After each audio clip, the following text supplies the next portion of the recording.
Well, folks, it's Tuesday again, a pretty coldish, overcast, and windy April 1st, 2025. As usual, my name is Todor Vladov, and I'm back with the 49th episode of Keeping It Realistic. In the beginning of today's show, which as always is done in collaboration with Chaos, we'll take a look at some news and tutorials. Afterwards, we check out a few of your works from the last 2 weeks, and by the end of the show, we'll briefly continue the topic from the previous episode. And please remember, we do this as a live session so that you can actively participate in the discussions, interact with each other, interact with myself. So don't hesitate to say hi, ask questions, voice your opinion, share thoughts, and generally be active. And with this out of the way, welcome to one of the last episodes of this show. How do you do, guys? How are you? Are you having a good start of the month? I already see here Pedro is here. Hello, Pedro. Yesterday I watched your show. Now you're here for mine. I really appreciate it, and I love to see you here. Amit is here. Great to have you here, guys. So tell me, how are you? Before we jump in a probably a bit of a lengthy show today because we have many interesting topics to discuss.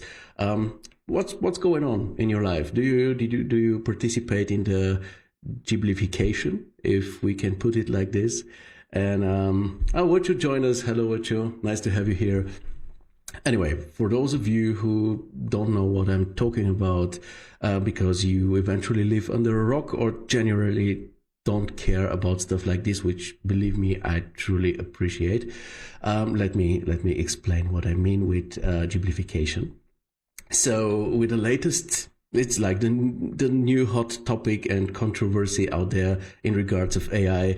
So with the latest update of ChatGPT, they offer a Ghibli-style AI reimagining. So a ton of people jumped in on this immediately and started recreating memes, events, movie scenes, and whatnot into a Ghibli-style imagery. And the other half, obviously the ones that don't like AI that much, absolutely hate this. Most of all, of course, the dude you see here, Hayao Miyazaki. This is the director of most of the successful Studio Ghibli movies, and also one of the co-creators of the studio itself, who says, "I strongly feel that this is an insult to life itself." And so yeah, gladly let me know what's your position, what's your stance on this topic. Personally, I gotta say, I love the style, and seeing some pop culture references or classic memes or, the portraits of some of my friends remade in it definitely brings a smile to my face and makes my day better. At the same time, I can easily imagine that after spending years developing and perfectioning a certain style, to see it mass produced with a click of a button by AI, I absolutely understand the anger and how infuriated Miyazaki is.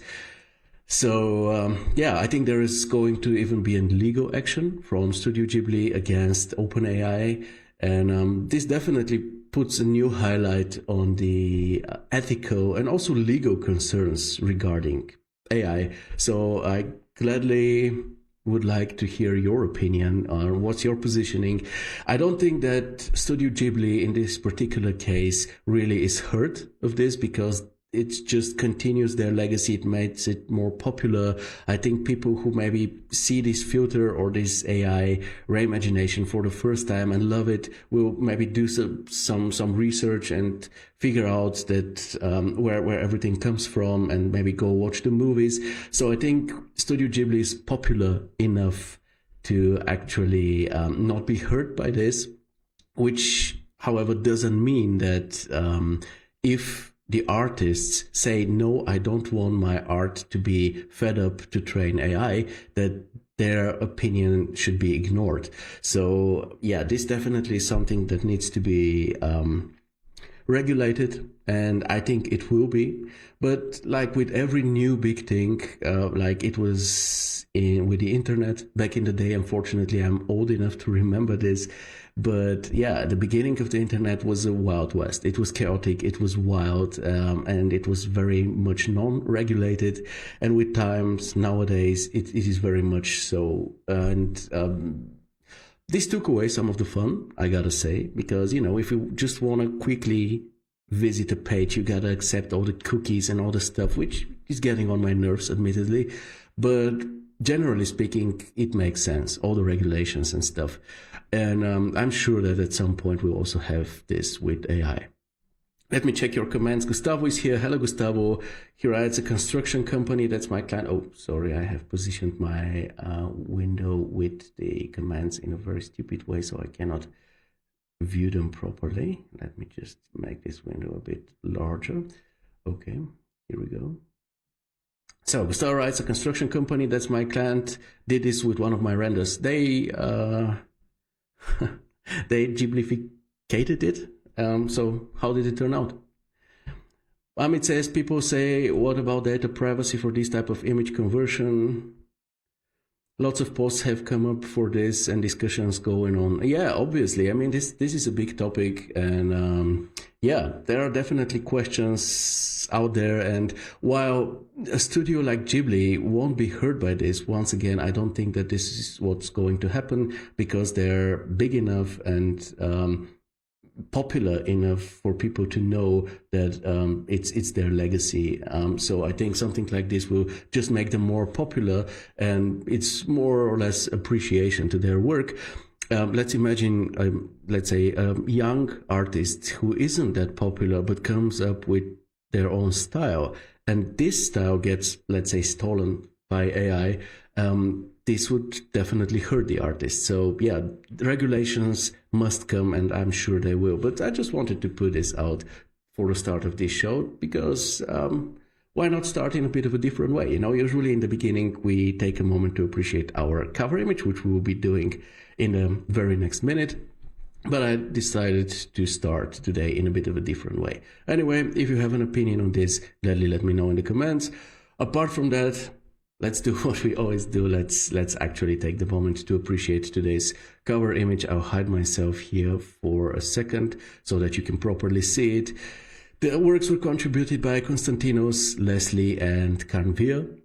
Congrats to all three of them. And I don't know if it's perfectly balanced. Probably not. We have a pretty dark corner here. But I think in terms of storytelling, it's a really awesome one, because we have the two ladies staring at a very laid-back Buddha in the middle. I think the left one is Artemis, if I'm not mistaken. This one I cannot really recognize, but whoever she is, the dynamic of the two ladies and the Buddha is very, very beautiful to look at least for me. I hope you enjoy it as much as I do. And of course, we also have another image to appreciate, the new Facebook group cover that I just changed around 20 minutes ago. You voted Maiko's Road to the Peak scene as the winner of the last voting, and admittedly, I gotta say, I'm not especially surprised about this one, even though it was not an easy or a clean win. I think the other images were very, very strong, all of them. This one is especially unique and a picturesque scene, something we don't see on a daily basis. It has a very bold mood and storytelling, and also it is extremely skillfully implemented. So I think it makes sense that it won out, and it also makes for a wonderful cover image. I really enjoy it. So congrats, Maiko. And as for the new contenders for the next 2 weeks, I'll present those by the end of the show. Let me check the comments.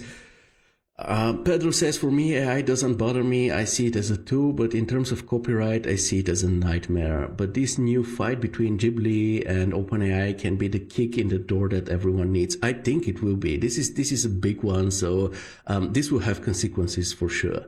Amit says it goes from bright to dark. It's a good cover for the show. I like it. I don't know about the others. Oh, you're talking about this one? Oh, thank you very much. I'm glad to hear that you enjoyed, Amit. Pedro says, great work with the yellow Porsche. Yeah, this is a great work by Michael. It's really, really good one. Anyway, folks, because we don't want to have a 3-hour show, let's continue with the news. We saw this one already. Nothing to see here in the Chaos event calendar. It's only dates we've already talked about. So let's move on to the second, or let's say the next topic. You remember in the news section of the previous episode of the show, we discussed CG Architect's rendering NG survey, or the outcome of the CG Architect's rendering NG survey. And now we have the outcome of another survey. This time it's the State of Architectural Visualization 2024-2025. It's a survey by Architizer and Chaos with more than 1,000 people participating. So it's even more representative if you wish. So maybe let's take a look at some of the outcomes here. I think they want to share it slide-wise and not all the informations at once, but, every month or something, they'll just share a few of those. I think this is the best way because otherwise it's too much information to take at once. Amit says, I want to know more about Chaos Free Academy for junior developers. Can you elaborate on this tale? No, I cannot. But I will definitely do a research or contact Chaos for this so that for the next show I can tell you everything you need to know about it. You already written it here, but maybe drop me a private message and I'll make sure for the next show to tell you everything you need to know. Okay, let's continue with the survey here. First question is, what types of architectural visualization does your firm create most frequently? 67% early stage conceptual and artistic renders, 63% photorealistic visualizations, 40% real-time rendering, 26% animation and fly-throughs, and 60% virtual reality, 12% AI enhanced on AI generated visualizations. I don't think that this was a good idea to pack these two in one and the same question, because a lot of 3D artists do enhance their visualizations, but not so many actually do create AI generated visualizations. So I think if these were two separate questions, I think most of the percentage will go for the AI enhancement and way less for the AI generated images. And on the final place, we have augmented reality with 5%. So I don't see any surprises here. Honestly, maybe for some of you, this is a bit of a question, why there is more early stage and conceptual rendering and artistic renderings rather than photorealistic visualizations. And the thing is that I think it's just about the process. Like, let's say you're an architect, you work mostly in 2D. So in the moment you then go into 3D and see your project in a three-dimensional space, you maybe go back and rework some parts of it, and for every phase, for every work in progress, you create new imagery. And I think this is why most of the images are created here. Also, even if you only try to create a visualization, at least this is what I do in my personal work, or commercial work, of course. I usually send the client a few different angles. I send maybe sometimes different lighting scenarios. Even if I don't send them over, I try them out for me. So I render different settings. I sometimes do close-ups that I also offer to the client. And of course, during this process, a lot of images are being created. And this, I think, explains the large number here. Additionally, when it comes to artistic visualization, let me show you another example of mine. This is a visualization I did for urban planning and city planning competition 16 years ago, I think. And I did this in 2 days. And just try to imagine that I had to do this as a render, rendering all the building facades and all the roads and people and cars and the surrounding fields and buildings and, the lake in the back. It would have taken weeks. So sometimes artistic renderings or artistic visualizations are a matter of saving time. As for animations and fly-through videos or virtual reality or augmented reality, I think they're cool. All of them are really, really cool. However, they're kind of elaborate to make and not always convenient because they need a certain infrastructure. Like, a still image you can just print if you have paper, and then you can use it, as in a magazine, in a newspaper, on a construction site sign, as a poster. But in order to play an animation, you need a screen, you need electricity. In order to, show virtual reality or augmented reality, you need some device, maybe 3D goggles. And 3D goggles are something that not all people can even deal with. Some people become dizzy and will throw up if you give them something like this. So I think this explains the percentages here. And maybe this one is a more relevant one. Let me take a look at this, because the comment section is active. It says, no problem, just saw the ad, so I asked. No worries though, as it is for software developers with C++, which is not my field, but just wanted to know what exactly it was, and was it paid or free? I haven't even seen the ad, so yeah, I think, did you just send it to me? Let me check. Okay, let's move this over here. Okay, this is new. I hadn't seen it, so yeah. Take a look at this. Maybe we should just share it. Maybe share it in the group, dear Amit, and then we can, if we have any questions, we can just ask. Thank you very much. Oh, Sheriff joined us. Hello, my friend. Okay, let's talk about this one. What is your firm looking to invest more in the next 12 months? This is an interesting one, and from time to time I see people in the Keeping It Realistic chat, on some of you even reaching out directly to me on a private message, asking, well, what should I do? Does it really make sense for me to learn visualization, or is AI already taking over, or which software should I use? Is Max industry standard or Corona, or should I just go for the real-time renderers? And this is exactly why surveys like these are being made, actually, to give you this perspective, so that you see how things are going, what your potential customers or employers plan to do in future, so that you can find your place within all of this. And here you can see with 40% photorealistic visualizations, so I assume it would be hardware or courses, software like render engines, 3D software, and so on. Next, we have real-time rendering and architectural animations. I think both go pretty much hand in hand, because with real-time rendering, architectural animations have already become way easier and quicker to do. Because I personally, as an artist who's into architectural visualization for the last 13 years, I never really cared for animations, because they were too elaborate, too much work for me to make, too tedious. But now with Vantage, for example, I gladly experiment with animations. So I think these two go hand in hand. Next, we have AI enhanced visualization. So I think this means something like investing in Magnific or something similar. Energy consumption visualization, this is very important for the people who are into, like, architects, engineers, people who are into construction. And I think Inkscape already offers this, it's built in.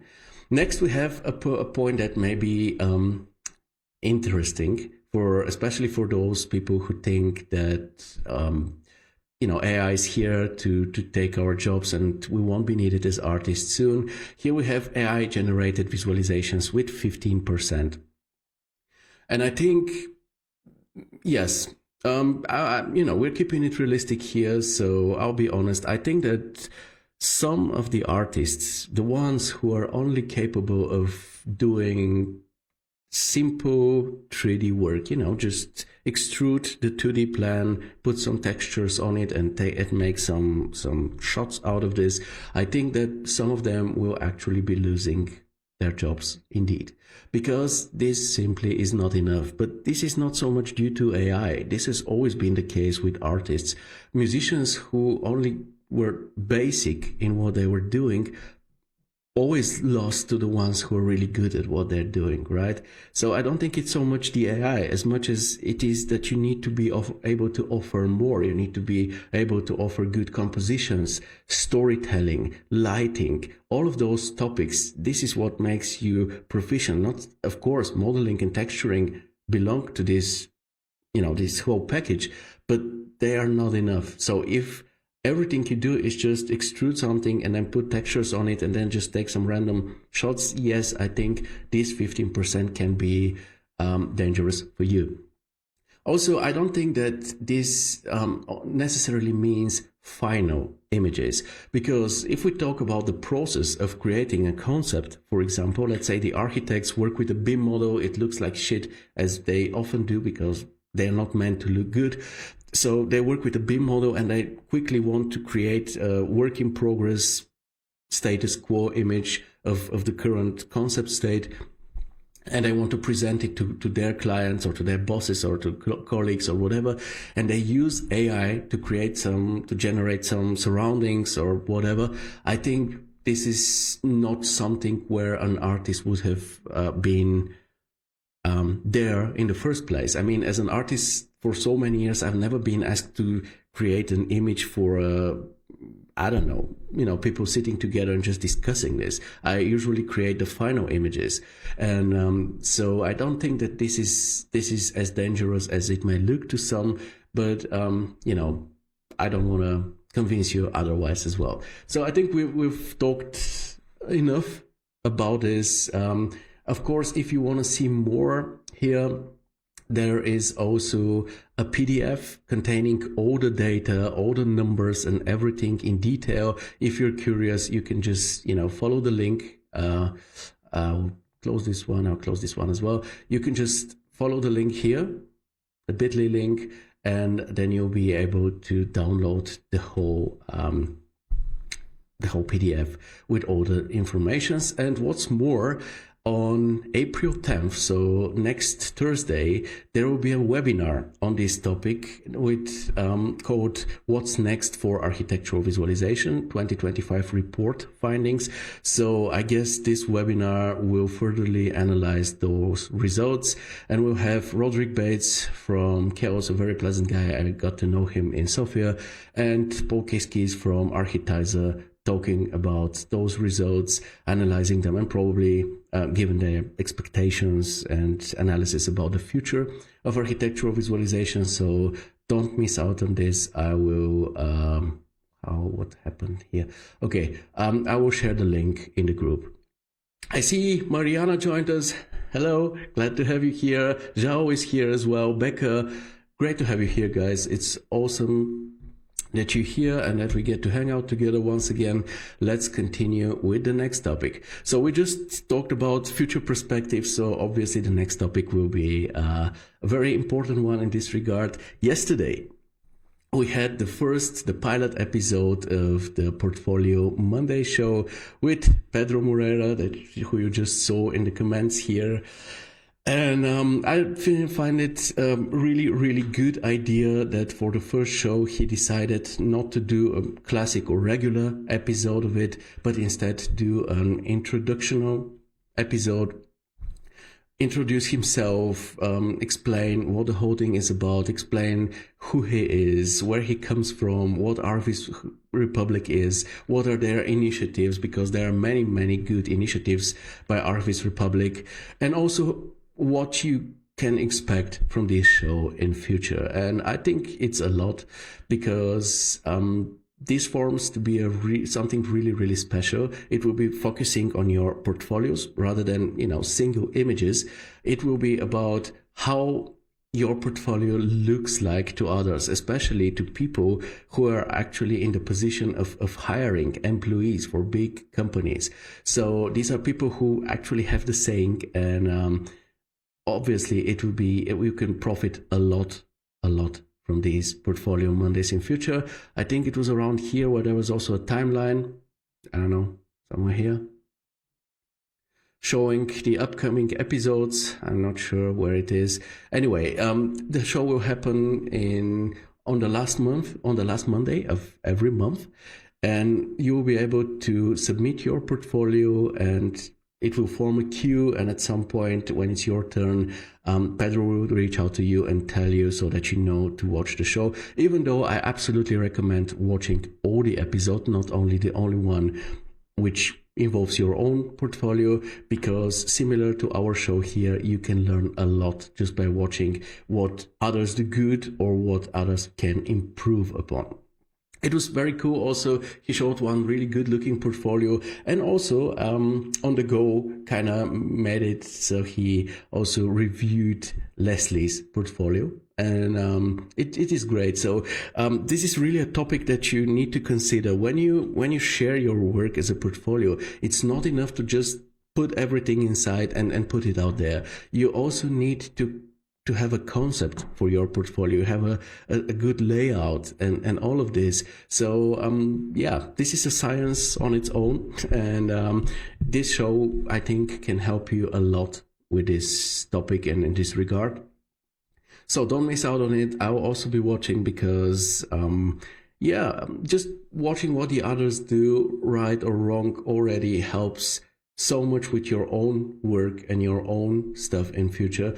And a good portfolio is something every artist needs, especially if you want to, you know, find a new position, maybe start in a studio. You need a really good portfolio, and by that I don't mean just A4 booklet with just all of your images thrown in. I mean something which really nicely presents all of your works and has a good concept to it and is appealing and pleasing to the eye.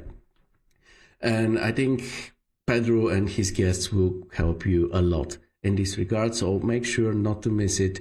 And I'm very, very happy that this show is now also added to the shows in our group. And now, talking about future episodes, with the 50th episode of Keeping It Realistic approaching on April 15th, I ask you how you guys think we should be celebrating, with option A being me inviting a guest co-reviewer, or option B being me inviting up to 5 of you guys from the group as my co-reviewers. And as you can see, 2/3 of you decided that it's better to go with option B, and you can, if we read the comments here, you'll see why. Romain says, both ideas sound really nice and it's hard to choose, but I've decided to go for the second one because it would be something new. Having cool guests in interviews already exists in a lot of posts, and although it's interesting every time, I'm really interested to see what it could lead to, and I'm very curious as well. Konstantinos says, both great ideas, but I think most people here can feel more involved with option B. I'm sure of that. Fletson doubles down on it, saying, I think the members deserve to be present in this special edition, considering that we are the ones who make it a community. And who knows, maybe in the 100th edition we will have a special guest. Absolutely agree with this position, and I don't want to ignore, disregard the opinion of 1/3 of the people who gave their opinion. So I think we can get a guest way before our 100th episode. And yeah, Mahmoud also agrees, saying option B sounds great for this great community. So it seems that this is what we'll be doing. I'll have 5 of you co-review with me on the next episode of the show, meaning don't think too much about it. You don't need to go in depth and make a 2-page review of something like this. You can just pick a project, one of the projects that will be uploaded within the next 2 weeks. Just pick it for you, and then say what you like about it and what you think can be improved, just in a few sentences. We don't want to make it too serious or too strict. We just want to hang out together. I just want to show you that all of you are actually capable of providing feedback. Now, the question is, how should we go about choosing which or who of you is going to participate? So first of all, I see you're already here, so I need you to please be active for a moment and tell me in the comments, are there any of you who are interested in participating in the next show? And the second, maybe even more important question is, how should we go about this? There are 2 options. The first one being probably the fairest one, being that I make a post and ask who wants to participate, and then you say me, and then I give each and every one of you a number, and then I just lotto the numbers and just pick 5 random names, and so we let chance decide who's going to be my co-reviewers for the next show.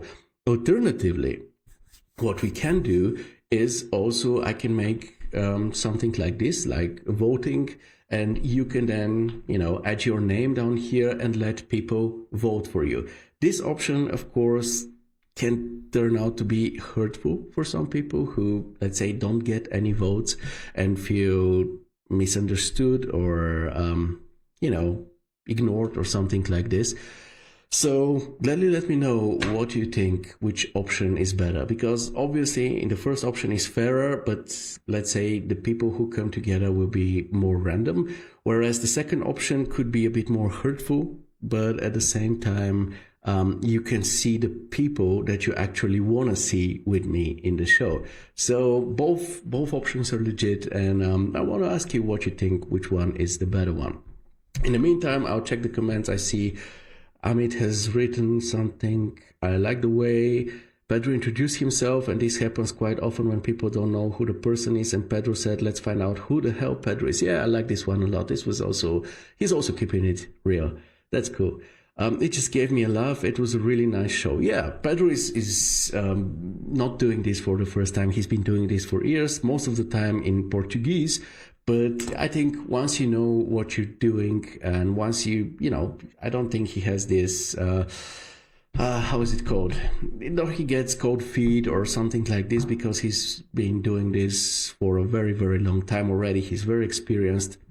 It's just a different language, and he needs to maybe be a bit slower while talking because he's a fast talker, but he also did a very good job with that as well. So this show will be amazing, and I'm totally looking forward to this. And you guys, please don't forget to let me know what you think, how we should proceed with selecting which members are going to participate in the next show. Now, without any further ado, let's move over to the learning part, because we still have a lot in front of us and we're already half an hour into the show. So I'll skip the Chaos Academy, you know everything about it by now, but let me show you a few tutorials that we've already talked about or shared in the group. We have a very, very nice tutorial from Chaos themselves about how to create roof tiles in SketchUp with V-Ray. And unfortunately, as you know, there is no rail clone for SketchUp. I personally, in 3ds Max, I use rail clone to create my roof tiles because it's very convenient, it's very easy, it's flexible as well. But there is no rail clone here, so other options are needed. Obviously, three approaches are presented here. Doing it with a geometry, which is nice, especially for close-ups or something, very realistic and renders more quickly than a displacement, for example, but it obviously produces heavy geometry and is very slow and inflexible. The moment you need to go, let's say, change the size of your roof tiles, you're screwed. You need to start from scratch. Then you have the displacement option, which is, of course, very quick and flexible and also very realistic, depending on the texture, of course. But it can be heavy to render, and it is, of course, dependable on texture availability, because you won't be able to find every single type of roof tile as a texture. And finally, we have the mixed option, being a mix of geometry and displacement options, which is like the NMesh, which is kind of quick, pretty flexible, and not so heavy. So yeah, this is probably the best one, but in the end of the day, it always depends on the situation. I think I've had projects that I've worked on in the past where I really needed to do close-ups on the roof tiles because they were the hero of the renderings. And in this case, I would always go with geometry because I can better control it and it has better detail and stuff. On the other hand, if it's like a building somewhere in the back, somewhere in the distance, I would rather go with, oh, you haven't been seeing me the whole time. This is really cool. And nobody says anything. Okay. April Fools.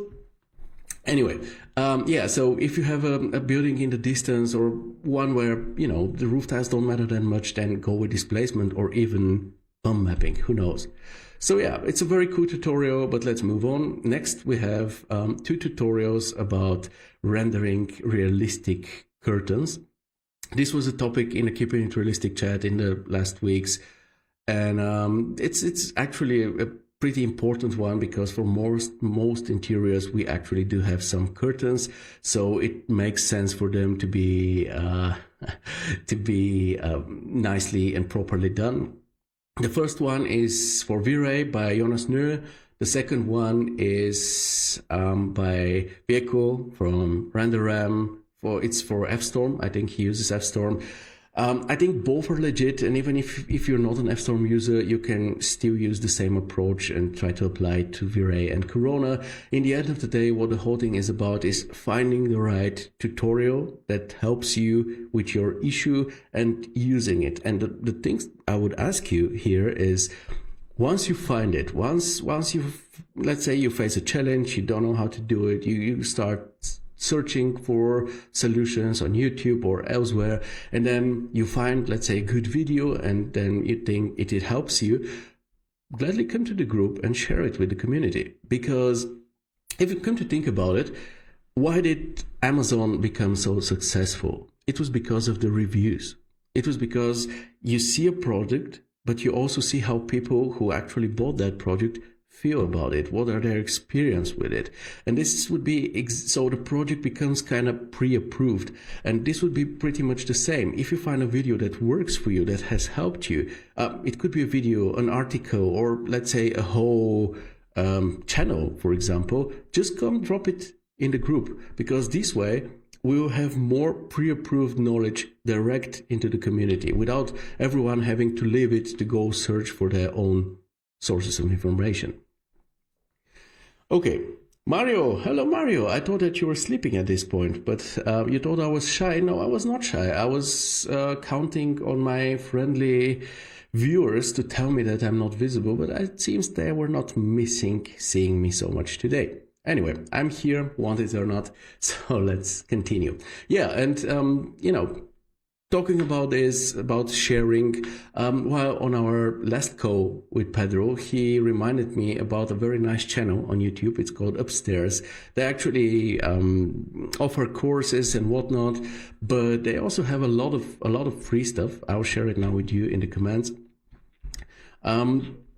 Tutorials or lessons, like here, for example, how to turn a boring white cat plan into something that looks very, very nice in the end. Or here, one project, 3 different architectural portfolio styles in InDesign. So there is a lot of very nice knowledge here. So let's find some things like this and drop them in the group for everyone to see and profit from.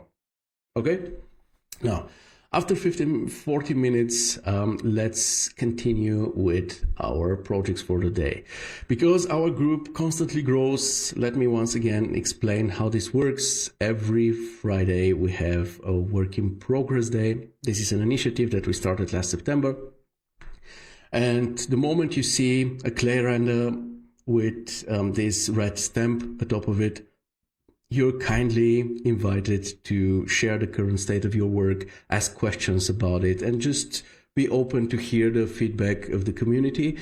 Why? Because this can help you make your project work out the first time around without finalizing it, sharing it in the group, then getting feedback and having to go back and rework it.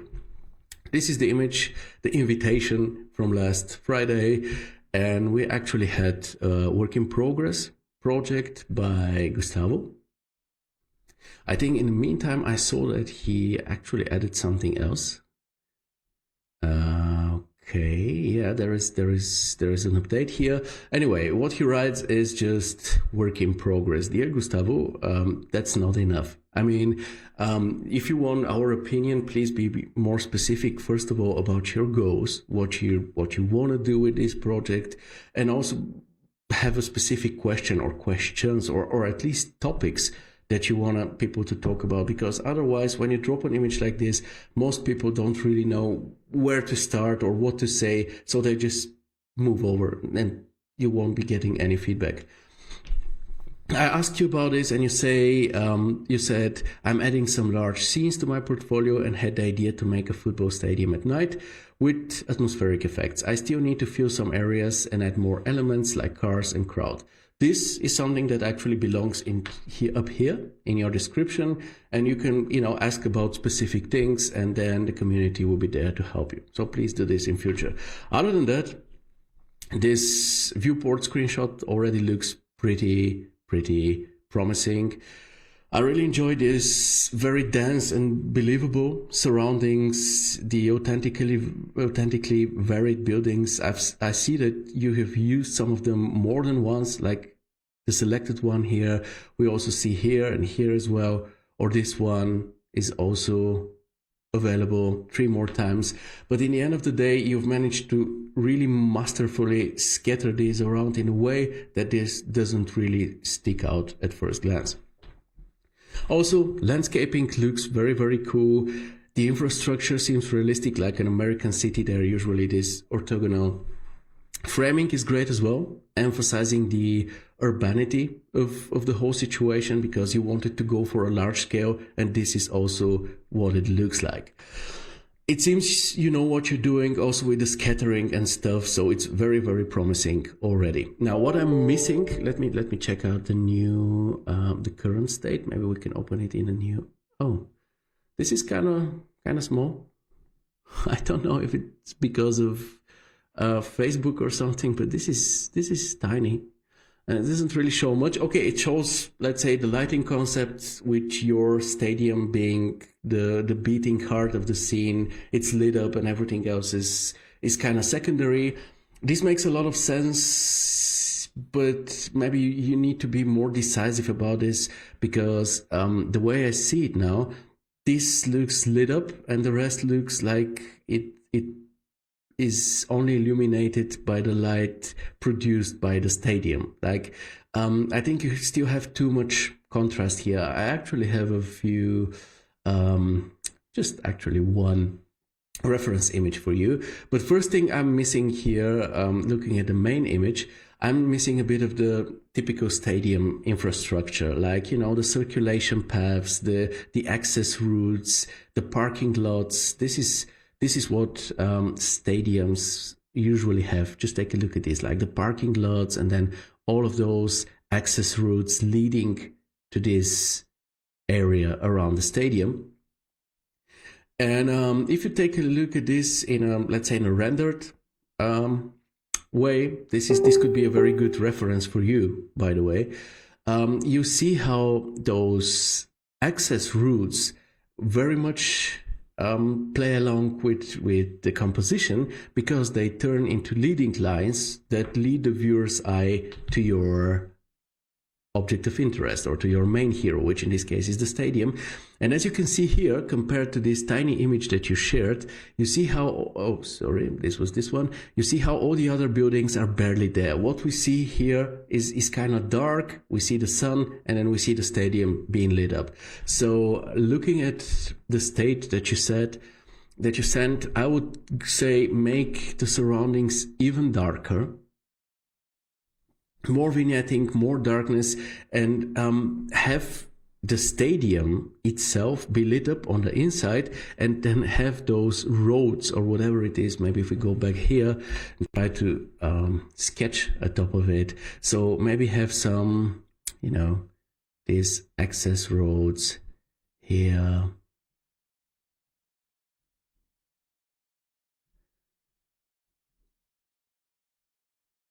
You know, these ways, it's almost like a cartoonishly looking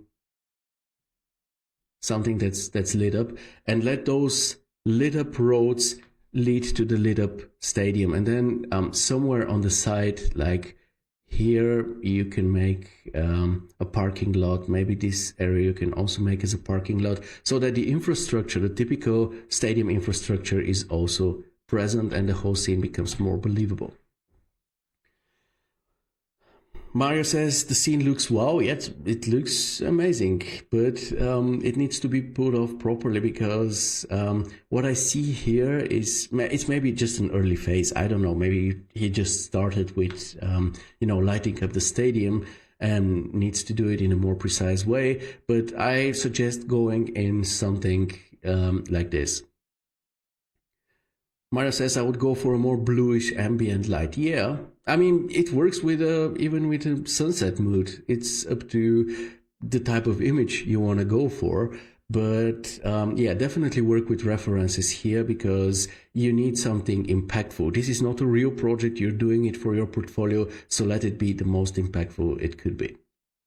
I hope this feedback is helpful for you, and yeah, I think it's time to move on to the second work in progress project, which, screw you, Facebook. I had prepared it, but okay, we'll do it once again. I put the image below that one. Sorry for the resolution. Oh, it's not a big deal. I mean, I would have been happier with a larger image, but in the end of the day, it doesn't really matter. What matters is that you have a very promising work in progress.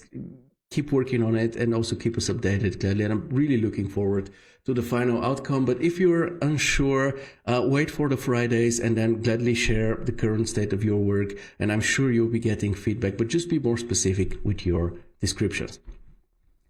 Now let's talk about reproduction exercise by Sheriff. It's actually more or less a pretty much finalized work. It's not in work in progress anymore, but it has been a really inspiring journey that I want to show you because I think it can also motivate you, or maybe some of you at least. So on March 19th, Sheriff shared this. I am pleased to share my last exterior free-time project. It is a Corona render version of a photo I like, made by another artist using Twinmotion. Hope you like. So this was the first image Sheriff shared. Let me maybe open it here on the side. And it was already looking nice with some really good materials, nice foreground here with depth of field, sweet natural framing. But it also wasn't quite there. This is here. This is the original reference. So you see it's not quite on par on it, mostly because it's very overexposed up to the point where it looks washed out.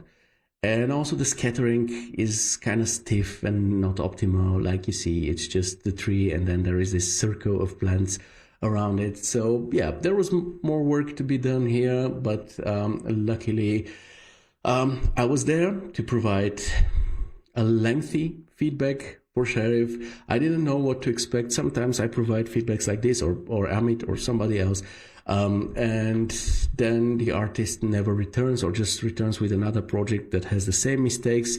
This is kind of unfortunate and not necessarily incredibly motivating for people who provide feedback, because they feel that they're wasting their times, or we're wasting our times.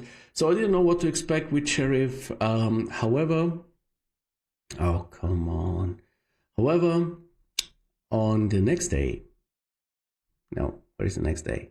This was March 19th. Where is March 20th? Come on. On the next day, literally March 20th, he shared a way better version. He wrote, I'm happy to share a second version of my recreation of a shot I liked. The reference shot was originally created by an artist using Twinmotion. The used software in my version is 3ds Max and Corona. The assets are from Max 3, Evermotion and Cosmos. So, even better description and obviously a better image as well. Just take a look at this. This is now way closer to the reference, and this is just a day apart. So it's a big improvement with better lighting, better tonal contrasts, more depth to it as well. Still needed improvement, but once again, luckily for Sheriff, Amit and I were there for him. So I once again provided a lengthy comment, and Amit made an addition to it with everything that I had missed. And yeah, then it was a week later, on March 27th, I think it was this one, Sheriff shared the third phase, or the third rework of this project. He said, I'm happy to share a production of a Twinmotion rendered scene I took as a reference using the following workflow. So first, 3ds Max and Corona with some render elements. Second, AI image enhancement. And third, Photoshop for the final touches and for blending masks. Thanks Theo and Amit for the available commands for enhancement. And as you see here, this is already, once again, a step ahead, because the image is now more realistic, more grounded. It is the tonality and color scheme of it are convincing. The scattering feels natural and organic as well. So it was way better. However, it was a bit too dark and gritty, maybe. In the meantime, if we think back to the original reference, it had a bit of a positive mood and vibe to it, whereas this one has become a bit of dark and gloomy in the meantime, and also maybe the AI enhancement was a bit too much, a bit too strong, making for that typical slightly artificial, too sharp AI look.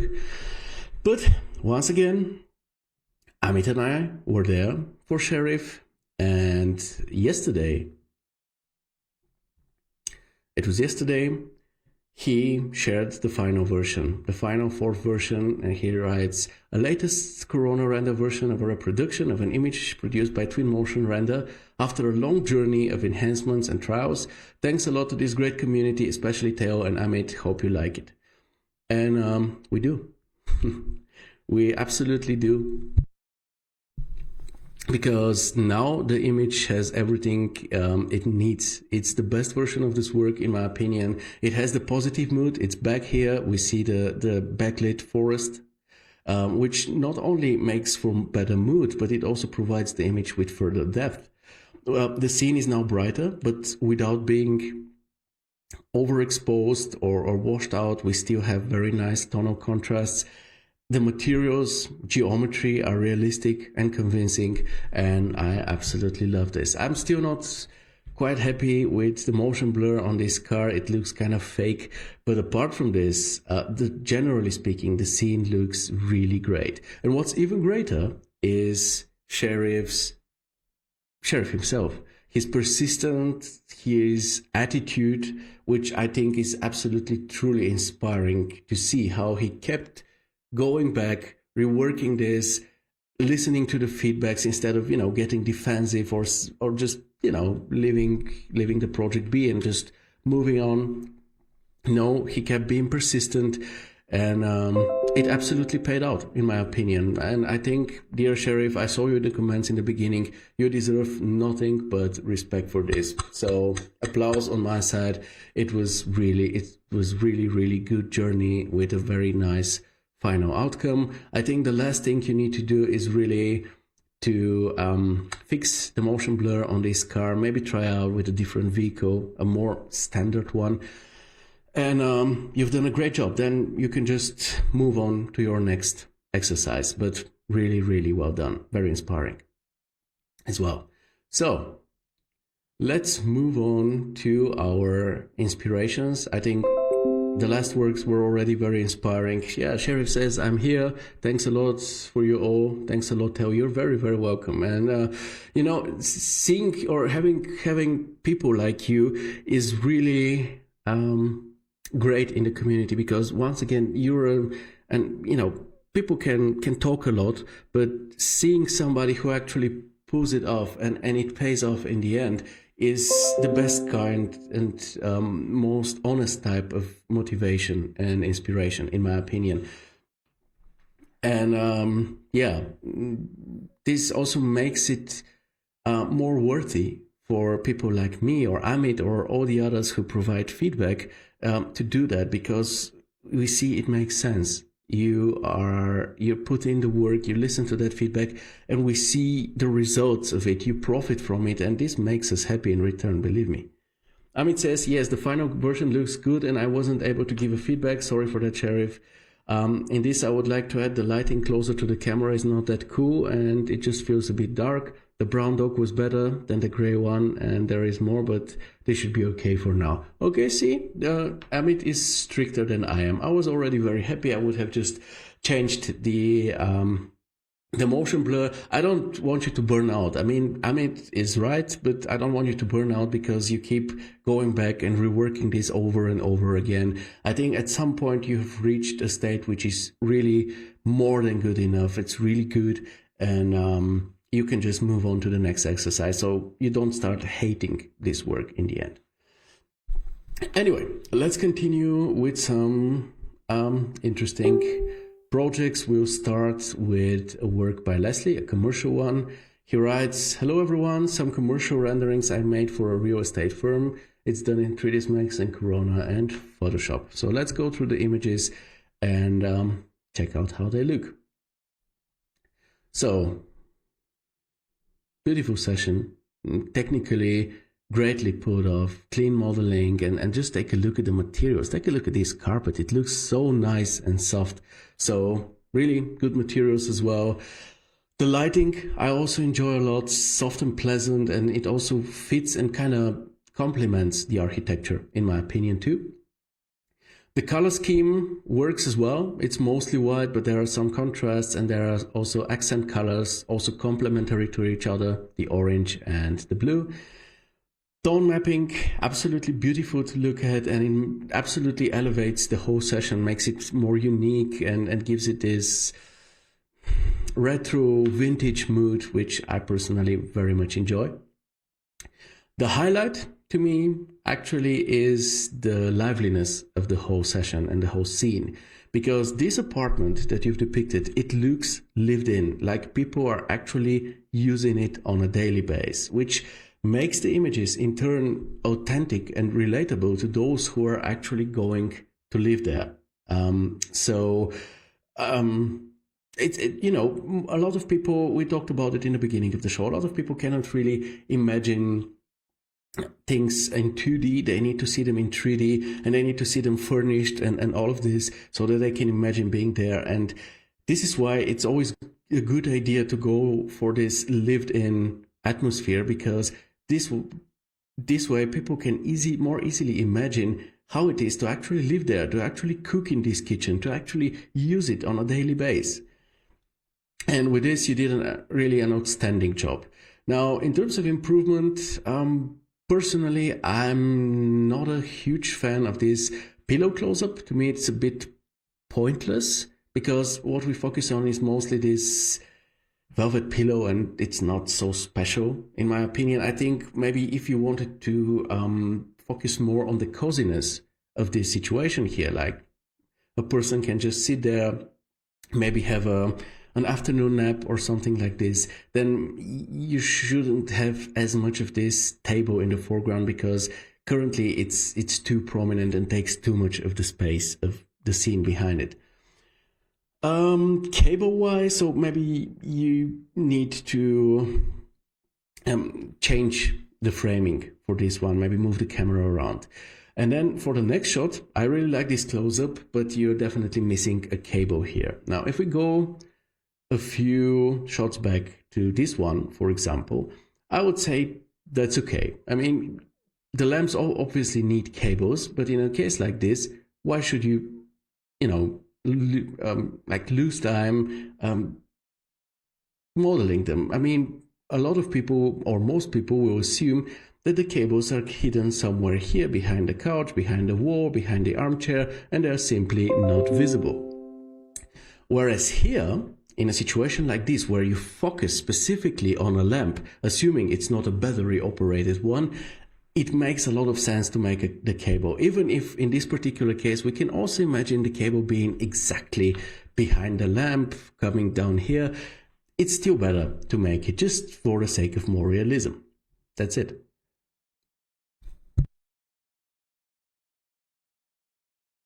Okay. Now let's take a look at your main question, dear Leslie, because Leslie was very curious. He had a reference artist. It is, let me scroll up to the beginning. It is Gabriel Fabra. It's a very great, wonderful artist and a great reference. I absolutely understand this. So he tried to follow the way Gabriel works, the way he lights up his scenes, and he tried to implement this in his work.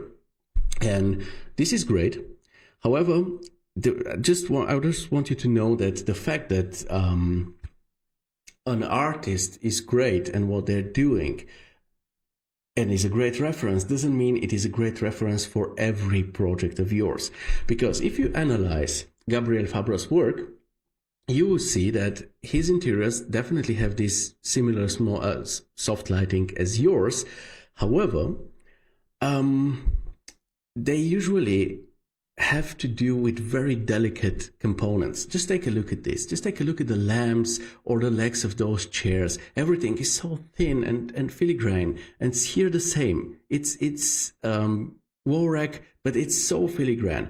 And for the cases where his components are massive, like this couch here or this sideboard, then he uses other techniques. What he does there is he either goes for the same color from the surroundings and the object, or he very much narrows down the framing so that it's a very focused one, which focuses mostly on the object alone and not on a whole scene. And what he works with a lot is shape contrast. So let's analyze a few scenes. For example, this one. You see, we have those very elegant lamps with very thin stems, and they are placed atop of those massive concrete foundations, right? Here, once again, here you have such a tiny and filigrane elements in front of a massive wall. Here, once again, here you see it. It's a wall rack, but it's a very delicate one, a very elegant one in front of a massive heavy wall.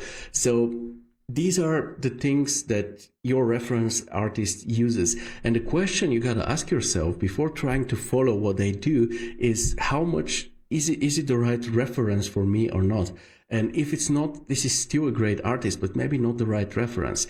In your particular case, if we go back here, for example, you will see that you have or maybe this one, you have a pretty chunky armchair in blue. You have the biggest plant in green. You have, on this one, for example, you have the dark wall art. You have the dark TV screen, the darkish shelves and wall racks. So there is too much contrasts here, too many points of interest, and also too much fragmentation for a proper shape contrast. This doesn't mean that your work isn't good. It only means that I don't think that Gabriel Fabra is the best reference in this particular case.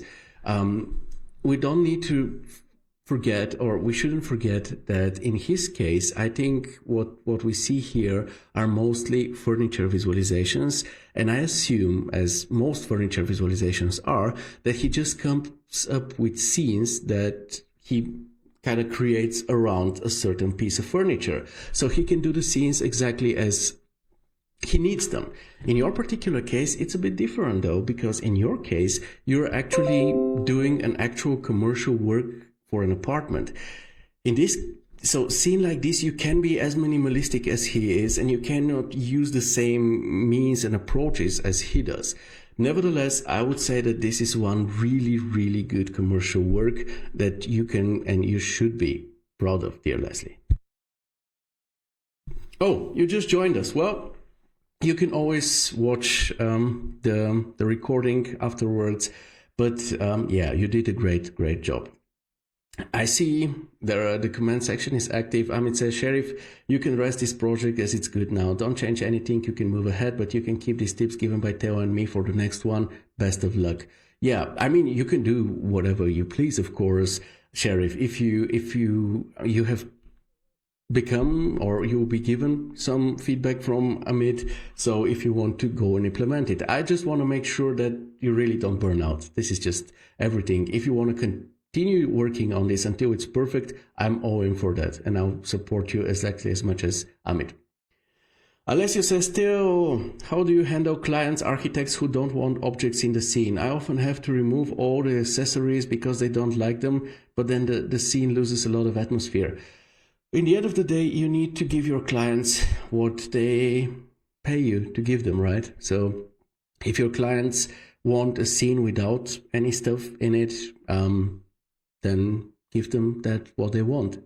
What you can do, if you have watched the previous episode of the show, you can just then add back the elements and render your own version of this, and then let this be the version that you add to your portfolio. Anyway, let's move on, because we're already more than an hour in, and go to the second project we want to discuss today a bit more in depth. It's a kitchen design project by Ahmed. It's a very nice commercial work that we even get to see some plans for. I think it's really nice. So yeah, let's take a look at the plans first. Maybe it's an interesting kitchen, and then maybe talk about it. So going through these shots, I would say the depicted kitchen is really accurate and true to the plans, which is actually a quality of 3D artists. Some 3D artists don't really like to work accurately. They just want to eyeball it, make it look kind of similar. And at least with German clients, if you do something like this, you have a really big problem. So accuracy is something that to me counts very much on the positive side and as a quality of a work. Also, I really like that this kitchen, similar to Leslie's, is also lively and believable because of all the additional assets added. Modeling and material-wise, I think it's solid. The color scheme is pleasant. The highlight to me, however, here is actually the lighting, believe it or not, because you achieved a great balance between natural and let's stay at this shot maybe, and artificial lighting. And this is an issue I even see with very seasoned and skilled artists, that maybe the artificial lighting is turned on, but it makes no sense, or like there is some natural light, but it isn't considered at all. But if we take a look at an image like this, for example, you have a very nice, moody sunlight coming from the windows, on the floor and on the table, but we also have the artificial lighting, the under cupboard lighting, which also makes a ton of sense and is great to see, and both really complete each other and are very, very nicely balanced. And additionally, of course, this makes for some really pleasant mood. Just take a look at this shot. It's really easy to imagine why people want to sit there and have their breakfast there. This is totally a place to be. However, design-wise or function-wise, it isn't, because it's very, very dysfunctional. Just take a look at the third chair and please tell me how a person is supposed to conveniently reach it. So it seems like if you want to go to the third chair, you have to pull the whole table with all the chairs, like the whole set, away from the wall. So if this is the case, then just depict it this way. Just pull the whole set further away from the wall and leave enough space for the third chair. If not, then remove it completely, but then I'm not sure if a round table is the best solution for this one, or if you shouldn't just do a wooden counter and call it a day. And the second thing that I saw is the counter here. Now, usually the counter overhangs the fronts of the lower cabinets, and the reason for this is to prevent dripping. You know, let's say you cut some meat, vegetables, fruit, whatever, then there is sauce or some fluids that start dripping here over the edge. If the edge is overhanging, then it will just drip on the floor where you can easily clean it. If it's not overhanging, and as it is here, it starts dripping over the fronts here, and you have way more to clean, which is often way more difficult to do. So gladly check this out and maybe fix it if needed. And same goes for the molding up here. It looks kind of weird to be behind the fronts. I think it should be on the same level as them. Apart from those, I would say I would leave the rest of the feedback here to Amit. Because he has given a very good review, actually. So let's open this in a separate window and see what Amit has to say here. Hey Ahmed, nice kitchen interior and it looks good too. Nice points by Gideon. Also, I'd like to point a few points. In the first shot, if you look at the exterior, then you see that the tree is growing from marble flooring, which can be the case unless those are the branches of the tree that are hanging to the floor. So yeah, this personally didn't bother me that much because it's just like the exterior. But Amit is right, of course. If you want to do it properly and this is some type of ivy on a wall, just make a small hole here in the tiles, fill it with soil and let the ivy grow out of it. This is the proper way to do it. He continues, the items in the storage need some randomization and you need to remove the repeated models. This is true. You know, this perfect order and perfect arrangement and things like this don't look very convincing. So what you can do with jars like this, for example, or I don't know what these are called, cans, jars, whatever. What you can do is just maybe rotate them around and make sure you don't have the exact same distance between them. Just push one to the back, rotate it a bit, and then it looks more natural. Generally speaking, it's not a big issue to have repeating elements, but it's about the way you depict them. So let's say you have here the coffees or these up here. So maybe lean one upon the wall and then have one face the room, or turn one 180 degrees. Or just make sure that you show different size to avoid this repeated, copy paste look. And as for the jars up here, they look pretty bad. So maybe you can find a bit of a better asset for this one. Let's continue with the second shot. In the second shot, the black materials of the kitchen accessories are too black. Try to soften that color, make it a little bit on the gray side. Okay, let's take a look at the second shot, and yes, I agree with this one. While I do enjoy the tonal contrast produced by the white fronts and the oven, the cook hob and the sink here, and even the faucet, I think that these utensils here are hanging, first of all, way too low, and secondly, that they're really way too dark. And while the kitchen fronts and maybe those appliances here and the sink are a part of the kitchen design, something like this is actually a part of your, this is something that the owners of the kitchen add later. So you have the flex, especially, the towels hanging and the spices and stuff like this. So you have the flexibility to actually change the design of those, make them brighter. This way the faucet will also be more visible and it will make for a better contrast, because these things aren't that important, so they shouldn't be creating so much contrast. Let's continue with Amit's review. He says, third shot required some depth of field as the food on the plate doesn't look that realistic, specifically the bread, meat and the leaves. Yeah, this is almost everything this plate consists of. I mean, there is also an egg, but it also doesn't look that convincing, to be honest. This is just one of those assets that I think it comes from the Cosmos library that you shouldn't be using close to the camera. Somewhere in the distance, it's great. It's a lightweight asset, but not close to the camera. However, let's take it over to hello. Okay, didn't work out. Second try. Let's take it over to Photoshop and let me show you how I would extend the framing on this one. It definitely needs depth of field, but we'll come to this. What I would do, first of all, I would advise you to never put such, contrasty, boldly colored, significant objects so close to the edge, because the framing starts feeling cramped very, very quickly. So I would just extend the vertical cropping downwards here to give it a bit more room to breathe. I would also gladly extend the vertical cropping at the top as well to fit in the whole lamp. And I don't like how the faucet and this glass cabinet are barely fitting into the cropping. So I would also extend it here to the right. Maybe you can use the rule of thirds and have those objects somewhere here. And then we can confirm. What we can do next is try to see if, generative fill will do a good job, so that we eventually come to a full scene. Let's see how it goes. Folks, are you still there? Are you already asleep? Or... oh, the Photoshop screen is cut from the left. I'm very sorry. I always forget about this. Sorry, my friends.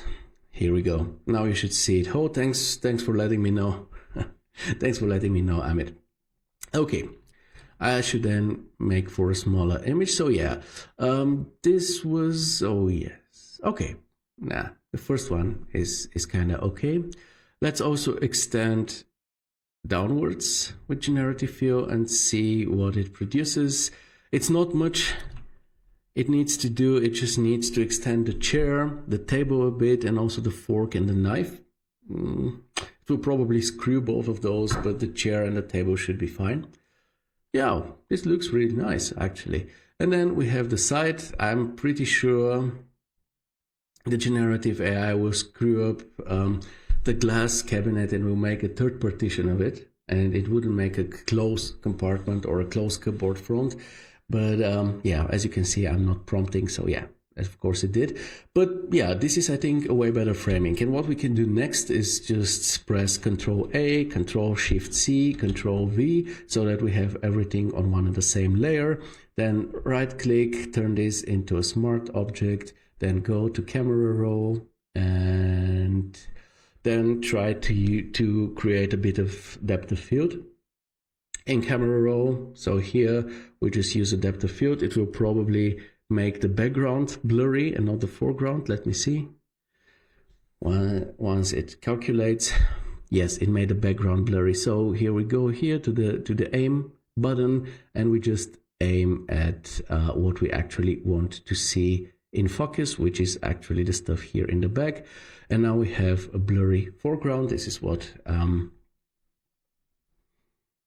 Amit was talking about, and this is a better way to depict and frame the third shot. You see, the foreground is blurry because it doesn't really concern you. It's about the kitchen, not about the fried egg. We have the major elements included in the framing. There are no big contrasty or too colorful objects very close to the edges. We even included the whole lamp, and this is the type of framing that I would suggest for a shot like this. Ivan says, hello, still okay to check my output? I really need to improve. Well, I don't think within the limit. So first of all, hi, Ivan. Not within the limits of this show because it's already going to be a 2-hour long one. But you can definitely share a project or whatever you have to share in the group. It's not only me, it's also Amit and others that are eager to provide you with some feedback as well. Also on Fridays, we have portfolio, work in progress, not portfolio, sorry, work in progress Fridays where you can share the current state of your work and get some feedback to it. It doesn't even need to be a finalized work. So yeah, consider it. And let's continue here with Amit's review. He says, on the first shot needs to change the angle and use of depth of field for a better composed image. Yes, this one, it's not bad. Of course, a bit of depth of field on the chair here would be great. But what I have the feeling is that I'm missing the relation to the other parts of this space. Like here I knew, okay, I see the table in the front, so I know where I'm standing at. But if I look at the next one, I'm not really sure where I'm currently positioned. So what I would advise you to do is to pull back the camera somewhere here. Maybe you can use one of the bottles or something as a bit of a natural framing, and then focus on a wider angle here. And as for the black fridge, personally, I'm not a fan. I see that the other appliances are also black, but in this particular case, the fridge is huge, and I think a white one would be better, and it would also better correspond to the initial plans. Apart from this, though, this is a really solid commercial work and a really good kitchen project as well. So well done, Ahmed. And I think we should keep moving because we still have a lot of things to talk about. Amit says, yes, the fourth shot is just there, no link with the surroundings or any object of interest. Yeah, it's difficult to pinpoint where we're currently positioned at. So try to reframe this one. But once again, really good one. I like this project a lot. Okay, let's continue with another project, the Mallorca bedroom by Karnvir. He writes, Mallorca bedroom, it's done in 3ds Max and Corona. So let's check out the single shots. It's a very pleasant looking bedroom. I really like this warm and rustic minimalist aesthetic of it. And also, like Mallorca, it has a naturally Mediterranean vibe to it, which fits the destination, definitely. Which I think is mostly due to the materials. They are the highlight for me here because they look really realistic, really convincing. Just take a look at those brick tiles, I think they're called. They look so good. They look so rough. Like you can feel the material properties, but this doesn't only go for them, but also for the carpet or the fabrics. It's really, really well done. The color scheme, by the way, totally harmonious, but still believably varied. You did a really good job here, Karnvir, because a lot of artists tend to go for one and the same color on every surface, and this is not realistic enough. You know, like they bought everything from one and the same place, and then they bought the exact same wall color and things like this. But here we see many nuances of brown, for example, or beige, and they all get together still very well and harmoniously, which is really very nicely done. Lighting wise, I love the tonal contrasts on the main shot. Just take a look at this one. This is just amazing. But not only there, down here or down here, it works like charm. It's really, really good. Now, in terms of lighting, however, if we close this, you see that the work is kind of inconsistent among the shots. So we have this one and the second one, they're pretty consistent among each other. Then we have a very dark one. I know this is the dark corner here, but it just doesn't fit that well. And then we have an overly bright and overly exposed shot here.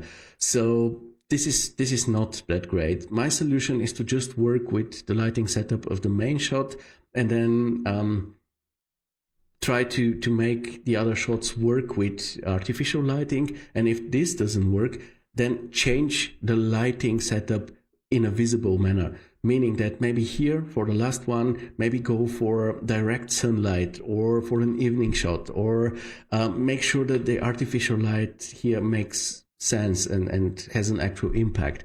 But the way it is now, it's more inconsistent than anything else.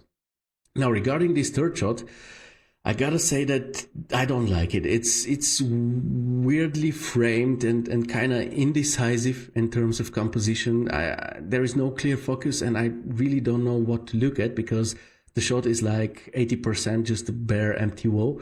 There isn't any depth of field on the part of the bed that's still visible. So I would say with a shot like this, either remove it or make sure that it has something worth looking at. I mean, the light that we see here, it's just a disc. It's not interesting to look at. This object down here, whatever it is, a candle or something, it looks more interesting, but it's almost out of the frame, so it seems like it's not interesting to you. With this light, even with its form, you can maybe at least make it produce some interesting illumination, something like this. For example, this would be interesting enough for a shot like this because of the light pattern on the wall. But the way it is now, this shot is a no-go, and you should better remove it rather than stick with it. Apart from that, I would say the main shot and the top-down one, they're absolutely awesome. The rest can be improved. This one definitely, either improve it or remove it. And this one should be improved in terms of lighting. And I really recommend you to do that because you have a wonderful base to work with, and this is all in all just a great exercise of yours, dear Karnvir. I hope this helps you. And now let's continue with two other works that are a bit more experimental and a bit more on the exercise side, and I think they're great examples. First, we have Konstantinos' work. He writes, "Hi, just finished watching Tudor Vlodov live and saw some really good renders. I recently rediscovered this old project I did 1 or 2 years ago, so I thought, why not share? Made with 3ds Max and Corona, of course."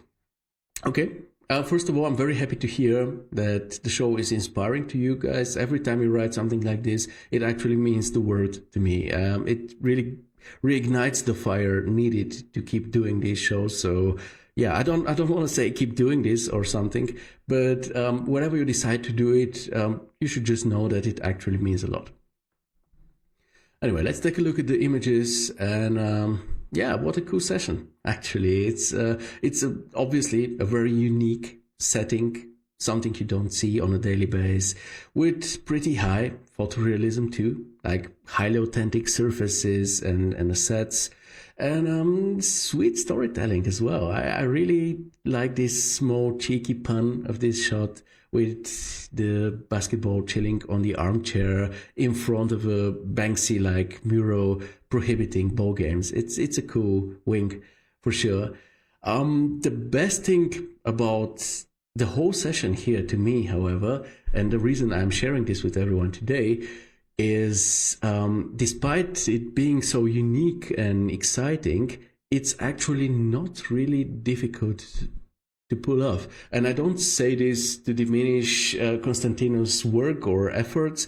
On the contrary, I'm sharing this because he worked smart, and I think this is something you should also be doing.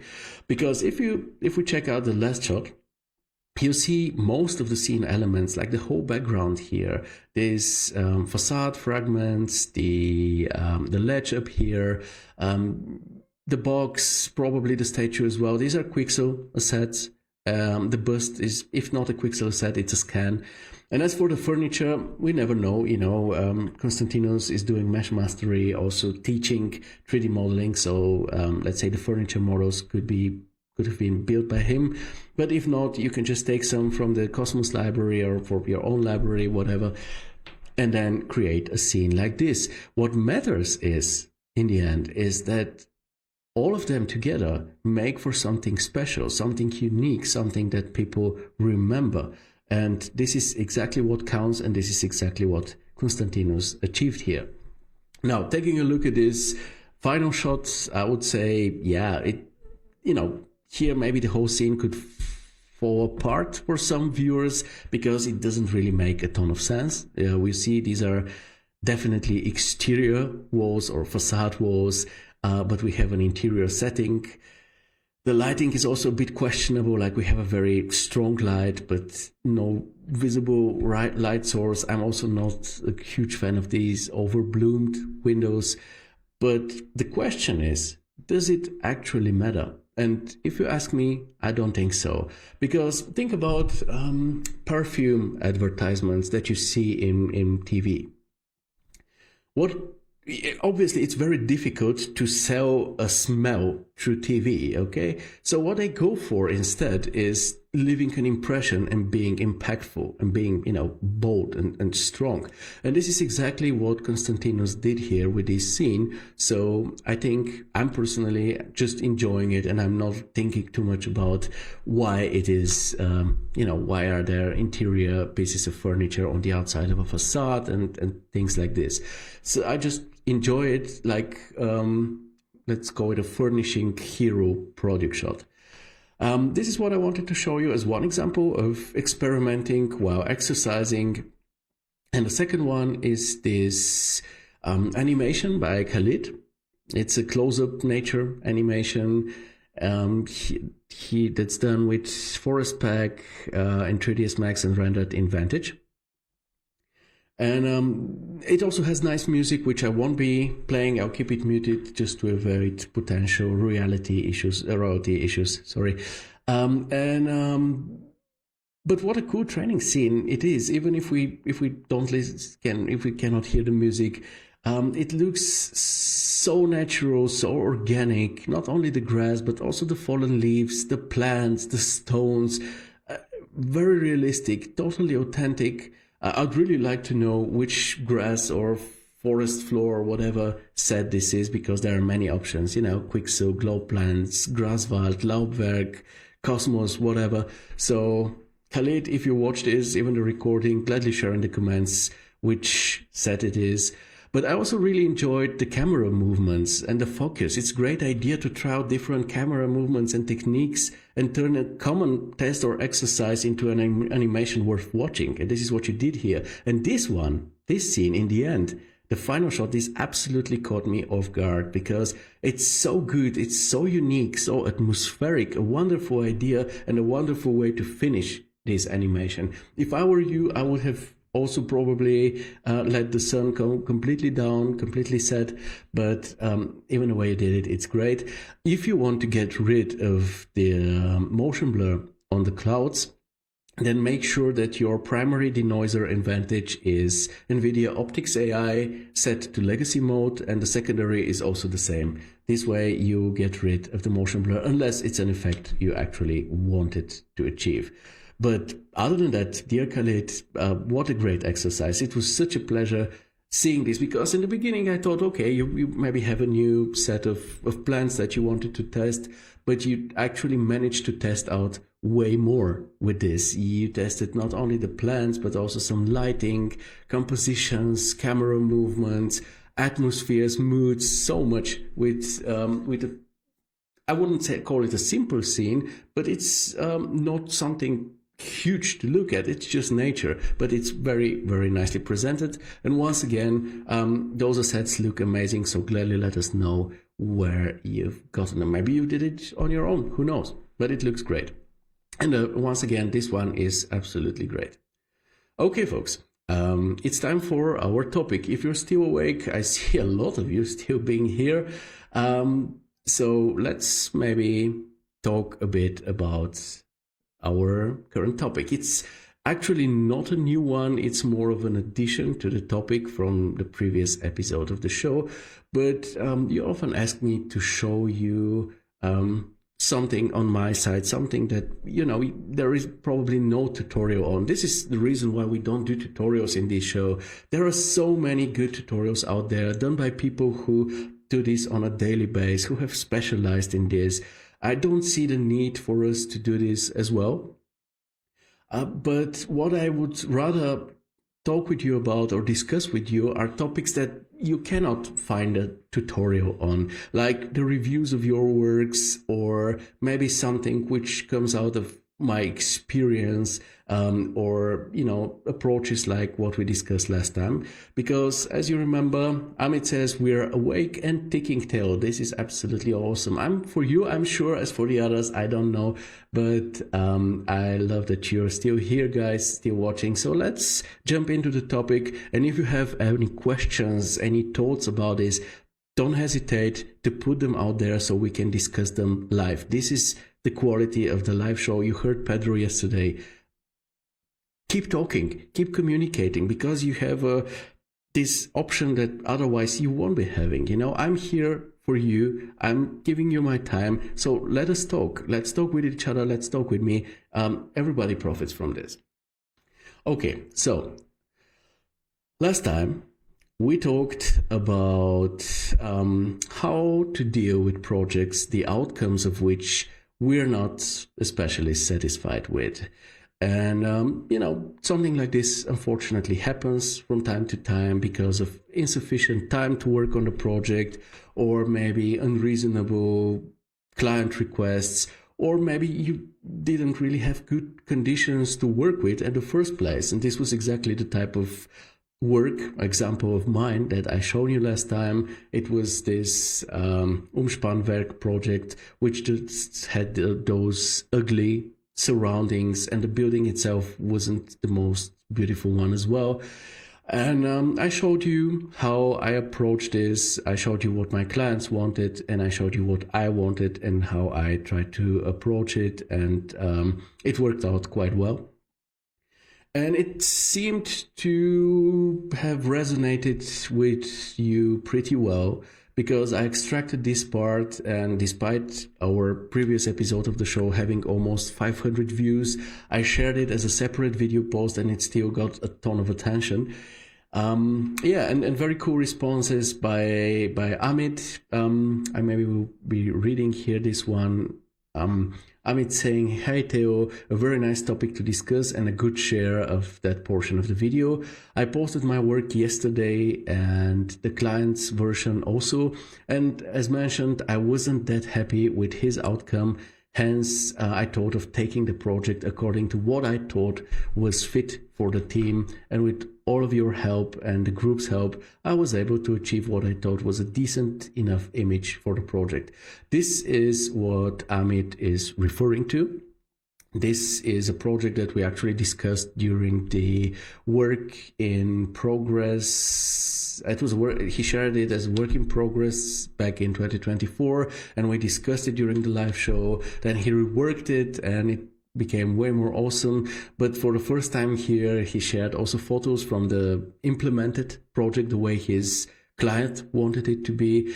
And even though I'm happy to see people, working on themselves, on their physical and mental health, doing sports, I gotta say that given that this space is mainly taught for yoga, Zumba, and stuff like this, gymnastics rather than heavy lifting, bodybuilding, and stuff like this, it looks way more like pumping iron, which doesn't really suit the usage. And this is exactly what Amit thought while seeing this. So he decided to create his own version for his own portfolio, and just take a look at this. His version is so much better and so much more suitable for the final use of this room.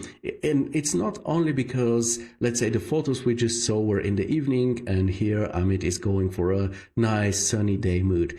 Even if the lights were turned on similar to the photos, this space will still be way warmer, way more friendly looking and welcoming, and way more having the vibe of Zumba and yoga than what the client actually ended up implementing. So this is a wonderful example of exactly what we talked about on the previous episode on the show. If you're not happy with the outcome of a project, but you see potential in it, then invest the additional time needed and make sure to bring the project to the level you saw it in the beginning, or maybe the whole time. But in the case of Amit, it was like the requests of the client, so he had to just deliver what the client wanted, but afterwards he can just go and put in the work and create something that looks really so awesome on the base of the project he wasn't so satisfied with. So yeah, Amit continues, I think there will be a lot of us who would have faced the same but would not have carried ahead the project according to their thoughts. After all the cumbersome headaches that they would have gone through with the client, so they might have finally put the project to rest and would have forgotten it in some backup on their hard drives. Obviously, this is if you have if the project turns out to be a tedium, if it just bothers you and you end up hating it, you probably won't feel like going back to it, at least not immediately. Amit continues, still, this is an interesting topic and would love to hear the thoughts of the group on how they tackled the situation and what did they finally do. And this is exactly what we will keep reading. We have here a great comment from Pedro, who says, this topic is such a big deal. I love the way you managed to give a life to an unsexy project like the one you showed, and it's a nice example of how we should tackle those kind of situations. I think I'm like most of the guys who end up rendering what the client demands, especially after infinite rounds of revisions. There are times that we just want to deliver the thing and never look back. Once again, absolutely understandable. It makes sense. If something is getting on your nerves and you end up hating it, you won't feel like working on it, and this only makes sense.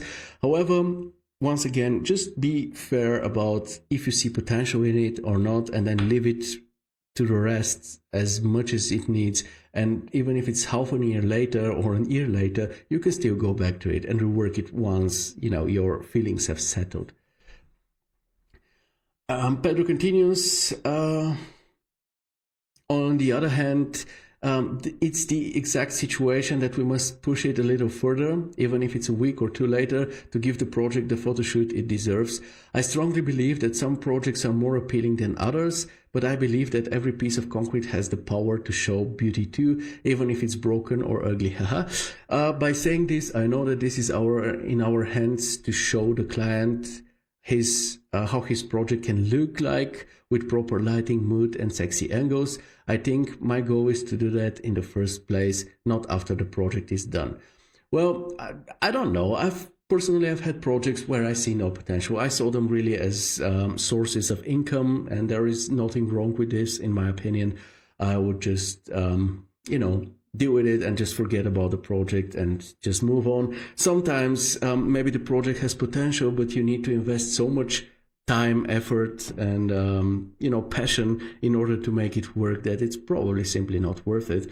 Other than that, I agree that you can turn almost everything into something pretty if you invest enough time into it. I don't wish anyone to suffer. As an artist, I often feel motivated when a project is resulting the way or better I wanted, and the opposite happens too, of course. If it doesn't work out the way you don't want to, people easily get discouraged. It's up to you and to your discipline as an artist to still give your best, provide the client with what they need, and then you can either go back or just move on. So when this happens, I didn't wish anyone to suffer from lack of motivation or distress because of any project. So when that happens, let's try to see the silver lining and find some magical corner happening in your scene. Thanks again for bringing such important topic for us, Theo. You're very welcome. Sheriff, thank you very much, Theo, for such an important topic. I really was not satisfied with some money projects I made because of lack of time or the simple and unpleasant look of the architectural mess. But now you gave me a way to enhance these projects and make it more pleasant. Thanks a lot for your inspiration. You're very welcome. Ukbem, awesome take, Theo. I love the views you made, especially the one from the car interior. Creating the dream vision is always a project of one's passion and not necessarily the money paid. Some projects might go in a way that you just don't want to see them again. Absolutely. Well done with the work you're doing in this space. That was really insightful. You're very, very welcome. Amit says, also such projects can be redone when there is no more immediate project that you have to start with and you have some more time to redo it after a break of 2-3 days. Of course, give yourself the time. Emotions are a part of our lives. And if we, hate a project, it's normal that we don't want to deal with it anymore. There is a huge project that I have worked on in 2020 or 2021, I'm not sure, that the moment I finished, I have sworn that I will never reopen again, no matter what happens. But now with Envision, I actually consider reopening it and seeing what I can do with it in Envision, especially with all the integration of Anima. So you never know, but obviously I would have needed around 4 or 5 years to do that. Anyway, so, okay, I think this topic we've talked enough about. So today I want to bring to you or to your attention another way of making the most of your work. So we know how to deal with the projects that we're not quite satisfied with, but what about the projects we're actually happy with? Are they obligatory finished? And my answer is nope. Now, call me lazy, that's absolutely okay, but I always try to extract the most out of my work. Because, let's stop this one and move over to my page. Because I've spent hours or even days modeling, texturing, scattering, populating, lighting up scenes only for what? 1 or 2 shots? Well, that's most of the times not enough for me. There have been projects where this was more than enough and I once again wanted to just end them and move on. But most of the times, that's not enough for me. And today I want to show you a few examples. Some of you are always asking for me to show you examples of my work. So let's talk about a few of them. So we'll start with the Klärwerterhaus. This means a wastewater treatment operator's house. Yes, in German, there is a word for everything. So this is a project where everything went right. I was happy. The client was happy. Everything was okay. We did a frontal shot, a more dynamic one, the one you see here, which made the depicted architecture more energetic and focused more on it. We did entrance, close-up or detail shot, whatever you want to call it. We also did a full property shot showing how not only the building but also the surrounding infrastructure. And we also made a facade detail showing the material and the facade edge. And everybody was happy. And this is exactly not the opposite, but this is a different example for what we talked about last time, because this one project that I told you about, it was going to be a money project and I did my best to turn it into an actual portfolio project or exposure project. Whereas here I already had the images. The thing is though, while working on this project, I was simultaneously doing some reading on the topic of photography, more specifically on sequences, which is more or less having the same motive but approaching it differently with different aspect ratios, zooms, focal lengths and camera angles and so on, and giving every new image a new meaning, so to speak. So I said, you know what, if we take a look at this full property shot, you will see in the distant corner, then there is this bike rack with bicycles that I spent time, creating the rack. I spent time scattering the bicycles in some type of natural looking and organic way. And this is everything we see from this. Obviously, the final image is actually printed out quite largely, so you can actually see it. But for me, this was not enough. So what I decided to do is, well, let's make my sequence study with the bike racks instead of creating a new scene. So what I created next was this shot. This is still a very architectural one. This is why I added it here to my site, because as you can see in the back, you still see the original building, you still see part of the entrance area, part of the delivery cars, the initial building, and this shot, even though the focus is clearly on the rack and the bicycles, this shot focuses mostly on the availability of the option for the employees of this company to go to work with bicycles and have a place to park them. So it's not about the bicycles, it's not about the rack design, it's about the availability. And this is so cool about sequences, that you have all the same motive, but approaching it in different ways helps you give the images different meanings and different emphasizes. Mario says, Theo, the surrounding, is it in real life or the client wanted it like that, the forest in the background? It's a very secluded building because there, it used to be this building in the back. It had also a pitched roof, and it was next to like a facility, whatever it is called, I don't know, water treatment facility. So this is where the person who was taking care of this facility, the operator, was living. So this is very secluded, and it's actually surrounded by forest. It's not that there are buildings around and I just make a forest for my convenience. It is how the actual surroundings look like. Here in this particular case, it's a bit strange, but it's exactly the way you see him. Even this, kind of muddy road on the side is there in real life. So yeah, now let's continue with the sequence images. Then we have this one, and this one, it also focuses on the bikes, but it's a different image. It's all about the symmetry. It's all about the central perspective. It's about this hypnotic impact it has on the viewer, but we still see some building in the back. Now the further images I would actually remove from my page. I left them inside because I planned to show this today, because they don't have anything to do with the building and the architecture anymore. So it looks ridiculous to have an image like this in a project that is about this building here. But nevertheless, I left them inside in order to be able to show them to you today. You already know this. I have shared this project in the past. I just wanted to show you that I wanted to do a study on a specific topic. And instead of creating a new scene for this, I just went with a part of a scene I had already created. So what I could focus on, instead of creating everything from scratch, was just experimenting with the topic I was currently interested in, with sequences. So yeah, this is one example of how we can make the most of our projects. Here is another example. Amit says, this is just wow, I envy you, Theo, such a skill. Wow, thank you very much. What a nice feedback, Amit. Thank you very much. And looking at your gym, I don't know what you have to envy, but yeah. Anyway, here.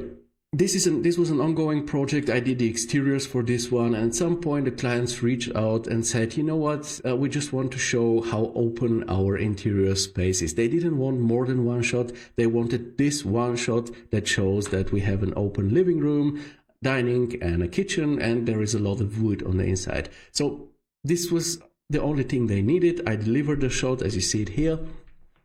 But obviously, in order to make it work, what I had to do was, this is something that because this is a type of a prefabricated house, so there was no interior design. I had to come up with something.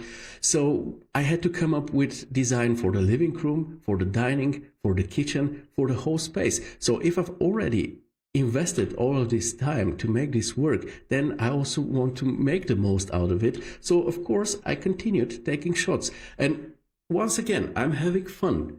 I'm recharging my batteries and experimenting and learning. But instead of learning from scratch and wasting days in creating something new, I just use what I already have so that I can focus on what actually matters to me. In this particular case, it was about creating some beautiful, interesting shots. And here you see such a shot like this. This has a very, very high focal length value so that it looks like this. Also, especially wide framing. But I wanted something like this because I also work for clients who do lamp design, and I wanted to show them different approaches to this. Then the kitchen, obviously, I already have done a kitchen here, so of course I'll make a kitchen shot. So next time a client reaches out and says, dude, I want you to visualize my kitchen blocks. Do you have any references? I'll say, yeah, here you go. Then the living room. I mean, I've already spent the time in, balancing out, finding out fitting furnitures that go together well, doing some, lighting setup and doing all of those things, trying to make a good composition in terms of living, but also in terms of the image. So why not show it? Why stay at the very first image when I can do something like this as well? And as you know, I like close-ups a lot. And if I can take a few nice close-ups, I'll always do this. This is, for me, it is actually fun. And this is also something that I sometimes also tend to gift to my clients. Let's take a look at a different example. The Vorwache Stuttgart Münster. This is a, what's the English word? A fire station. Okay. So, in this particular case, as you see, the fire station is made out of wood, and this is not the most typical material for fire stations because, as you know, fire stations have to deal with a lot of water and wood aren't best friends. So we had to do a lot of images showing how this interior of the fire station looks like with the wood, but the clients weren't interested in evening shots or something else because they wanted to show the wood as it is, and it is best visible during the day. However, I myself was very curious to see how this fire station would look like once the trucks are lit up, like they're going on a mission or something. So I did this one, for example. And also, if we scroll down here, I think it's the last one as well. If we scroll down here, this one as well, I just wanted to see how it looks like. I wanted to see the lights, the reflections, and see how lively it will become. Obviously, the shots above, all of them were needed by the clients once again because they wanted to see how this thing looks like during the day. But something like this is something I came up with after the project was finished because I wanted to train my framing skills, or let's call it a natural framing, even though this is like the door and the window of a fire truck, but it's the nature of the situation. Anyway, and of course, the one thing that I also did in the end was this shot, because I wanted to experiment with storytelling, with AI enhancement of human beings, and also an interesting composition. So I made this storytelling shot that I also smuggled into the whole session. And now I have a session which is mostly consisting of images that I delivered to the client, but also some images that I added to make it even more interesting. Ivan says, how would you know if you're going for a dusk scene, evening, morning scene? Will you do the test renders in different lighting mood and choose what you think is the best, or you just choose and decide one mood right away? Well, both. It depends on the situation. Give me a second, please. I will pick the images from last time. I think it will be needed. Second, I'll show you. So with the substation we discussed, will it open here? Yes, with the substation we discussed last time. As I saw the original, I knew, okay, this is an ugly surrounding. I gotta isolate it because I'm not willing to show it, because no matter how realistic I depict it, it will always be ugly. It is ugly on a photo, which is like the maximum photorealism. And if I do it in 3D, I won't be able to do it better. So my approach here was to isolate it. So it was about the camera angle, and a great way to isolate things you don't want to see is to leave them in the dark, which obviously happens in the evening. So this is why, as the clients wanted something like this, I was like, are you sure? Don't you want to go with an evening shot? And this is why, I decided to do this one, because Here I was able to isolate everything I didn't want to show in the darkness and only light up what actually matters to the scene. So in this particular case, I knew what I was going to do. In other cases, I would experiment from time to time. Sometimes I would not only experiment, but also end up using different times of the day. Here with this one, you actually saw that the lighting for the main shots is coming from the left, lighting up the facade, but the lighting for this one is leaving the side of the building actually dark, so that my foreground, the thing that I want to show to the viewer, is properly lit up and the background is dark. So you obviously have a certain flexibility, so you can move the sun around and stuff. Just make sure that your images are still looking consistent in the end. And if you change something, I always recommend changing a lot or enough so that it is visible that you've deliberately changed the mood and it's not just inconsistency on your side as an artist. And maybe a different example, I think maybe on this one. Yeah, this one, for example, you see here I have an evening mood because I wanted to show what's on the inside of the building. So this one focuses more on the interior. Obviously, you cannot see much interior, but it's a bit like a blue hour shot where I want to show that something, it's not only a house, because this house is very basic on the outside. It's even called house basic, but it's still pretty cool on the inside. So I took a few shots in the evening, but then I took a shot in with a sunset mood because it was giving me the atmosphere I was after, and my clients as well. Here, by the way, this is another example of a project that I did this shot on, which actually was not something that the clients paid for because they're not interested in seeing a BMW or BMW, I should say, as somebody living in Germany half my life. They were not interested in seeing a BMW Cabrio from above. This doesn't really add to their project at all. But here you see another image they loved is this, let's call it, I don't know, soft light, soft evening light. So on this project, I have 3 different lighting moods and it's still okay. So, but yeah, I also experiment a lot. I do. And some projects end up in different moods, like this one, for example. You see, we have a lot of the classic good weather, sunny, positive mood shots, but we also have a different one in the end, this one, where that depicts a building in a bit of a different way. It's in front of a dark sky and the building is warmly lit up so that it has a bit of a different impact on the viewer. And I think I can show you a ton of examples, but we don't want to have the show be 10 hours long. Here, I want to show you a bit of a different example. Like this was a huge new living quarter that I had to visualize. And yeah, it was a lot of work, but the clients really loved it. And the images that you see were all done for them, except for 2 of those images. This one here. And if you ask yourself, so why would you do something like this? This is actually an image that the client received as a gift from me and loved. And why did I do it? Because the gardens, I have the task to depict the gardens in a way that it is immediately visible for the clients of my clients or the potential buyers of those houses, that they can do with their gardens whatever they please. They can use them to chill, to mow them, or maybe grow up some own vegetables or fruit, or they can landscape them to hell, make them resemble a Japanese style garden or whatever. It's up to them.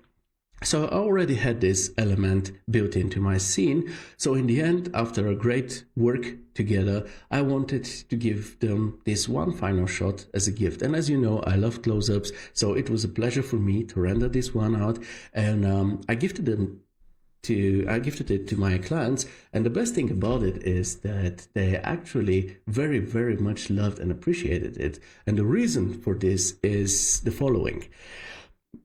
Most of the times when you do something like this won't be just one image or a series of images that will be just hanging on a wall, you know. It would be a part of a booklet or a part of a presentation and whatnot.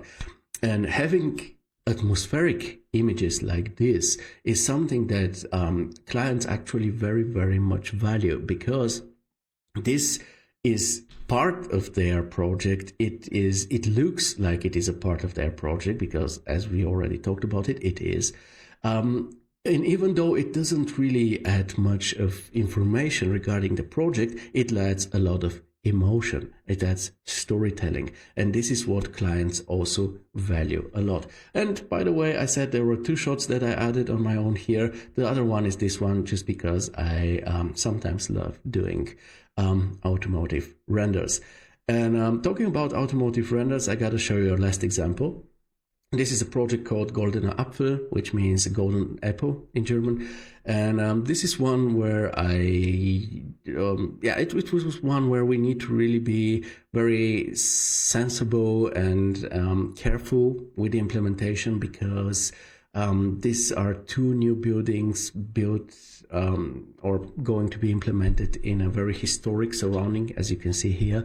So we needed to be sensible with how we deal with the situation, and I think the images turned out really, really nice. We even focused on some of the historical elements already there. And after finishing this one, I was like, man, so much empty. It's not like a classic street space, but it's a space where a car could be placed and it would look really, really awesome. And then I remember that years prior, I had actually bought a car just because I love the model so much. And I've never used it. So I took this car and made a new session out of it. And this is what you see here. The Lincoln Zephyr Voodoo Priest. It's actually the car from James Hetfield from Metallica, and somebody was kind enough to build a model of it. I bought it, and this is where I thought it would actually very nicely fit.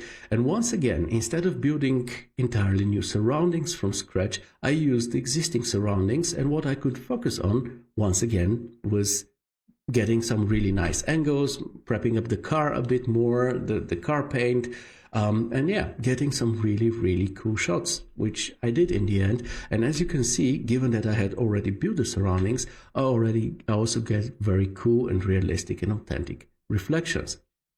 So yeah, what I want to advise you is to be smart and just make the most out of what you have. And it says you also love to do stalker shots still. Yeah, I really like them. I just like the framing of elements in the foreground. This is the thing, and this is why they end up being like stalker shots. But yeah, I stick to them still. Anyway, I don't only have to show you examples of mine, by the way. Let me briefly remind you about a exercise scene that we have, the Light Walls house, that's available in multiple formats: 3ds Max and Corona, 3ds Max and Corona adapted for Vantage, 3ds Max and V-Ray, and Vantage standalone, meaning a VR scene and config file, and an FBX for those that don't use 3ds Max. It's available since January in the group. For those who are new, you can download it, and it's fully furnished and textured. So what you see here on these interior shots is exactly what you'll be getting. You can download the scene and experiment with it as much as you want. But why I show this to you, because on Monday, as I checked into the group, I saw something very strange. I saw something very familiar as well. I saw what you just saw, this part of the kitchen and a pot with boiling water on it.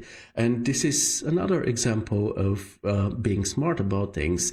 Like Abdi wanted to do a boiling water animation, which is already a very hard thing on its own, because as you can see, it's a mix of Phoenix for the liquid simulation and Tyflow for the bubbles, and then also After Effects for the steam. So obviously he could have, started creating a new kitchen especially for this, but why should he? There is already a scene to experiment with. Of course, he just uses the scene. He even went ahead and changed the texture here, so you see all the other parts of this cooktop are not turned on. Only the one he has placed the how do you call it, the pot on is turned on, which is a great small detail, by the way. But yeah, he just used this and focused on what really mattered to him in this particular case, which was making a very cool and convincing animation rather than building kitchens from scratch. So yeah, as you can see, in the end of the day, it's about working smart. Obviously, working hard is important. Always give your best, do your best, and make everything you can in your within your abilities and reasonable effort to deliver what is expected of you, or maybe even more. But also be smart about it. It doesn't matter if it's within the timeline of the project or after it. So if you create those additional shots within the project or after it's finalized, but make sure to extract the most of your work, even on projects that you are satisfied with. Just take a look at this one, for example. I mean, this is what the clients wanted. The shot showing all the buildings, the gardens, and everything. But I was like, hey, how about something like this? And believe me, they were so happy to get this shot, because once again, the first one sells information and some emotion. This one sells all the emotion of living in this quarter. And this is what actually attaches the clients of my clients to the project and makes them sell more. So yeah, in the end of the day, once again, it's your time, it's your effort, so respect it. And also, it's a great exercise. As you saw on all the projects here, with every next shot you take, you're training your photography, framing, lighting, and what's not more skills. And this is something you definitely profit from. So, folks, it's been more than 2 hours. I think it's time to wrap it up for today. Maybe I should just show you the best of images, but yeah, we don't have to have a topic each and every time. If we didn't have a topic today, it would have been 1.5 hours. But I really saw that this one hit the right note with a lot of you. And I know this is something that I slowly figured out over the years. I didn't do it in the beginning years of my work. I just finished a project, abandoned it, and moved on to the next one. And I had to learn to make the most out of my work and the potential of my projects. And this is because I'm here for you,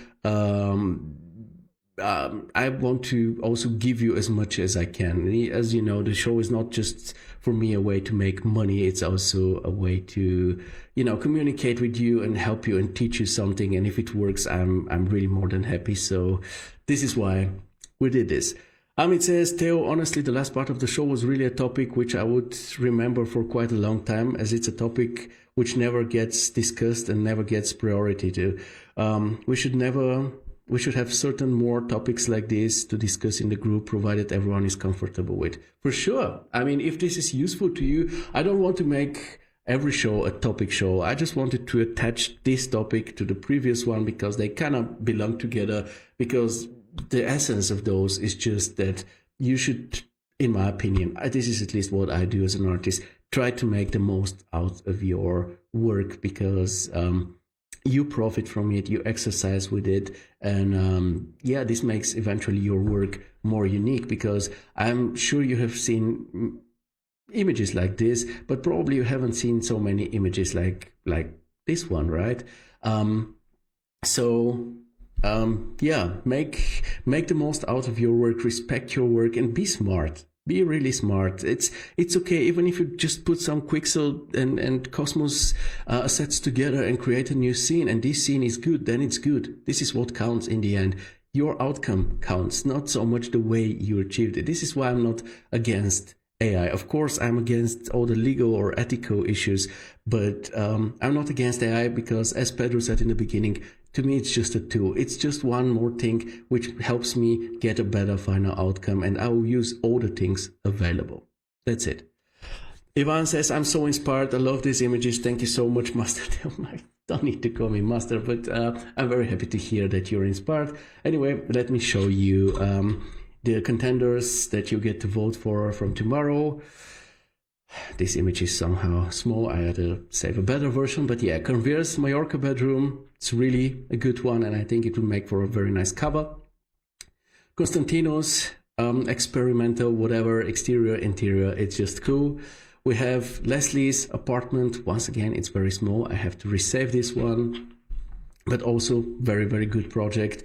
Sefedien's Spanish style living. I really enjoy the color scheme here and the furnishing. It's a really beautiful work. And finally, Yaman's Understated Opulence project, which is another great piece of work. So yeah, tomorrow I'll prepare this one and you get 2 weeks to vote for this.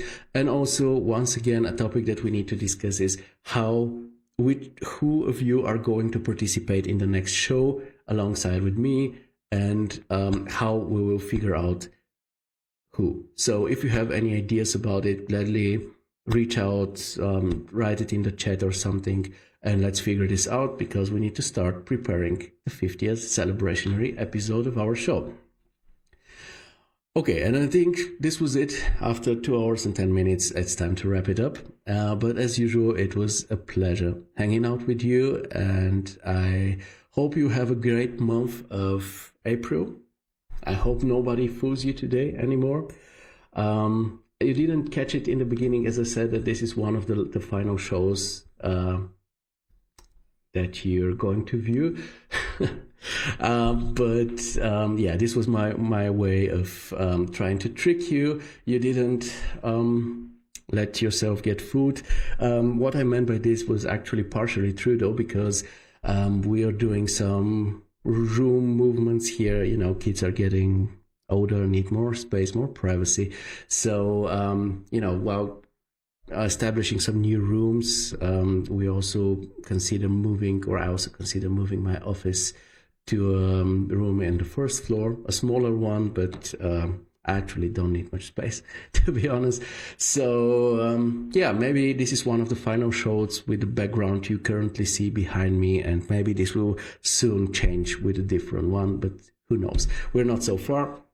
Anyway, folks, have a great start in the April. Stay safe, be healthy, and I hope to see you again, some of you even live, in 2 weeks at the usual place and time. And until then, you know how it is. Rock on, keep it real, much love, and goodbye, my friends. I see Amit, Mario, Ivan saying thank you so much. Thanks to you too, and catch you later. Bye-bye.